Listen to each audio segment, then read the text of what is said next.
Labas vakarėlis visiems. Truputėlį pavėluotai, bet vis tiek atėjo metas, kai reikia rašyti. Po ilgo pasivaikščiojimo ir toliau einu į miestą. Norėjau pasidalinti pastebėjimais, tokiais atsisakius miltų ir cukraus. Kas liečia patį sportą, šiandieną buvo sporto diena ir pajutau, kad tie pratimai, kuriuos darydavau kažkur ant 20%, padidėdavo. Padaugėdavo jėgų kažkaip. Padaugėjo jėgų. Tai va tas energetinis momentas, jisai jaučiu, kad atstatinėja, kai kuo daugiau žalumynų vartoji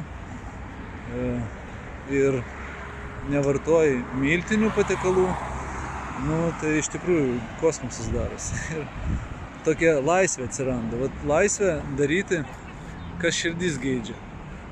Tarkim, dabar mintis buvo tokia namuose eiti pasivaikščioti. Dabar galvoju nueiti pasivaikščioti iki pat turnyro.